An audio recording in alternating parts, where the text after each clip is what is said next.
Just yesterday, September 19th, 2022, members of the royal family far and wide made their way to Westminster Abbey for Her Majesty's state funeral. During the funeral procession and over the course of the national mourning period, the Queen's funeral will be the first held for a monarch since the death of her father, King George VI, more than 70 years ago, and will be the first held for a monarch in Westminster Abbey since 1760. This was a passing felt the world over. Still, there were plenty of us who missed the broadcast, so we decided here at Famous Entertainment to piece together a top 10 list on the most shocking moments you might have missed. Did Meghan Markle break royal protocol again? Why didn't Prince Harry salute the Queen's coffin? Was Meghan Markle snubbed again by the firm with the funeral seating arrangements and being blocked by a TV camera by a giant candle? All of this is coming up in our top 10 highlights from the Queen's funeral. Also, for the thumbnail, we want to inform all of you who are confused if Big Ben did in fact explode. We can inform you that it didn't. We know that this is a meme all over the internet. No monument represents England better than Big Ben. We apologize to anyone outraged in the comments. Please leave your condolences down below, and let's get right into it.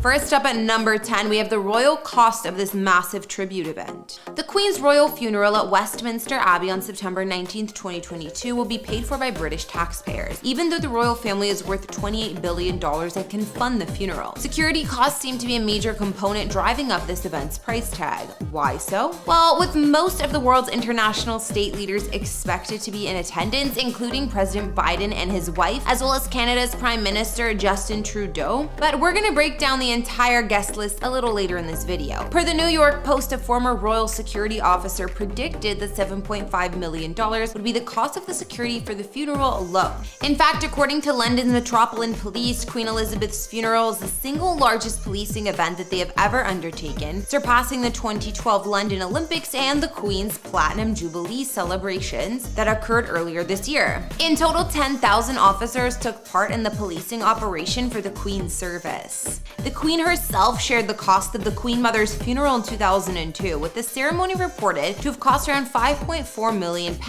Although the British government has not yet confirmed the exact cost of the state funeral, stating that details will be shared in quote-unquote due course, reports estimate that the total is expected to be upwards of $20 million.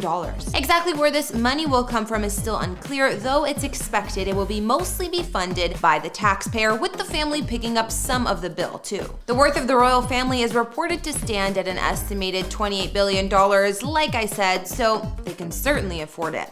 A significant amount is expected to have been set aside for the Queen's funeral over recent years by both royalty and government. Moving on to number 9, we have the guest list, which, side note, didn't have Prince Harry and Meghan Markle anywhere near the top. The palace has not released a formal guest list for the funeral, but reports indicate that around 500 VIP guests were expected, including major world leaders and fellow royals. Among them were US President Joe Biden, French President Emmanuel Macron, Canada's Prime Minister Justin Trudeau, and New Zealand's Prime Minister Jacinda Ardern. Other representatives from the Commonwealth were present too, as well as British Prime Minister Liz Truss. Royals from around the world have also flown to the UK to attend Her Majesty's funeral, including King Felipe VI and Queen Letizia of Spain, Queen Margaret and Crown Prince Frederick of Denmark, and Emperor Naruhito and Empress Masako of Japan. In terms of celebrities, there was Bear Grylls, Sandra Oh, Sophie Winkleman, and then there are the Duke and Duchess of Sussex, Harry and Meghan, who were treated more like celebs than actually part of the royal family. But more on that shortly. Next up, we have the sheer number of people who showed up and the viewers around the world who tuned in.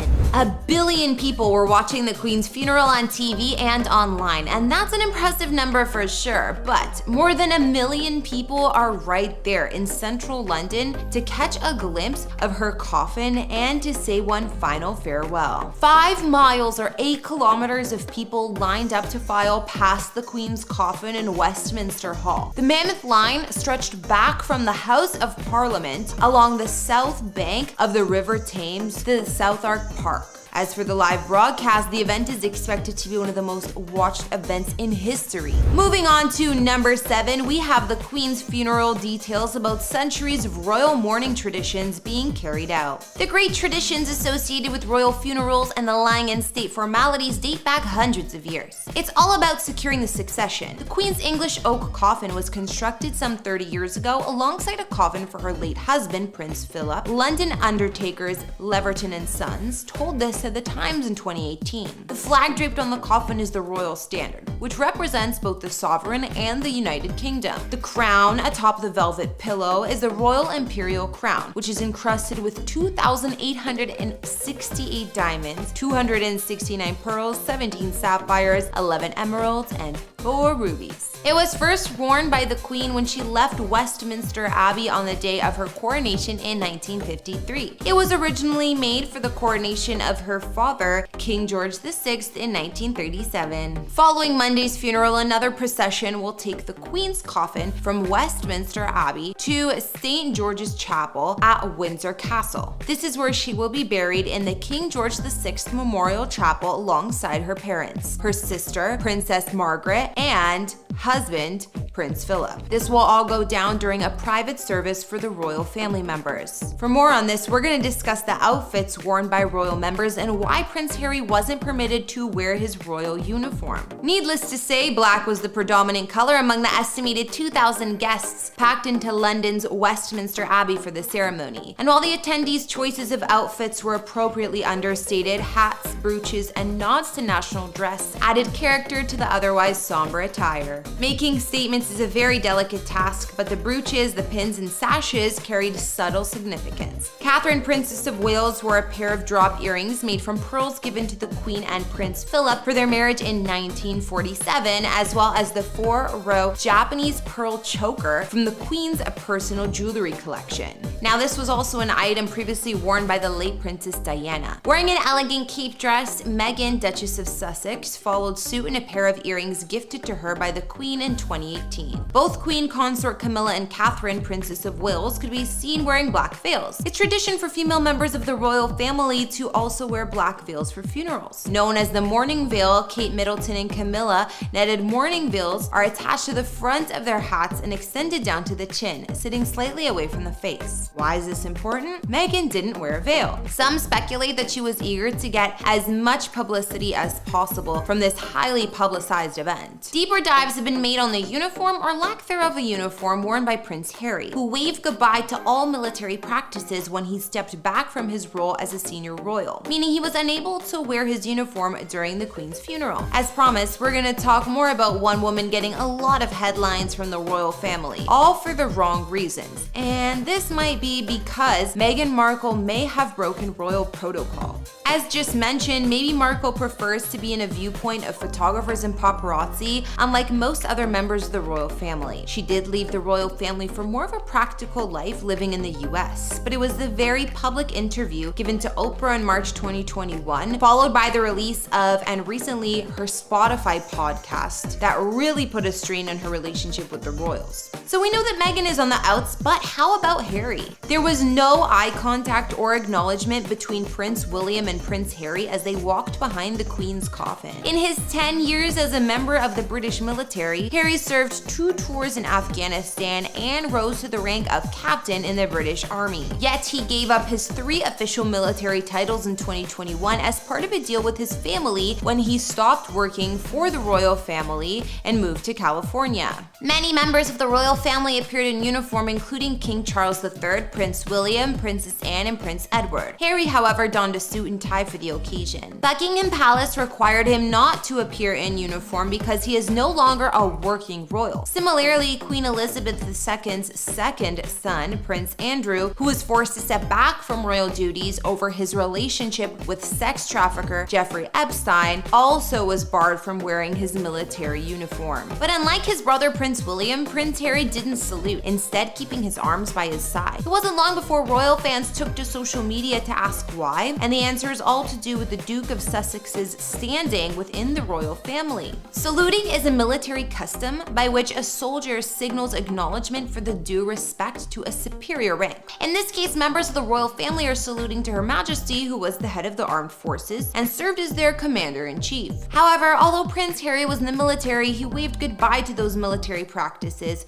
when he stepped back. This means that he wasn't able to salute alongside his family members during the Queen's funeral. When Harry and Meghan, the Duke and Duchess of Sussex, chose to break from the royal family in 2021, they relinquished the duties, income, and security protection that comes with being working royals. There was another young boy and girl who caught people's attention as well. The two eldest children of the Prince and Princess of Wales, George and Charlotte, formed part of a procession with the royal family following the coffin as it entered London's Westminster Abbey. Two Cambridge children, who are second and third in line to the British throne. In a short video of the moment, 7-year-old Charlotte can be seen telling her older brother, "You need to bow." As she gives the instruction, the second in line for the throne listen intently. I had to include that just because they're so cute. But before we get to the end of this list, we have to take one more look at Meghan and Harry's seats at the funeral. I saw a meme that read, "No one puts Harry in a corner except the royal family," and it appears to be very true. William and Harry, who have a strained relationship over the past few years, were as far away from each other as could be, separated by the church aisle. During Queen Elizabeth's funeral, the palace seated Harry and Meghan directly behind Harry's father, King Charles III, and the Queen Consort Camilla. The Duke and Duchess of Sussex were among other royal family members right at the foot of the high altar.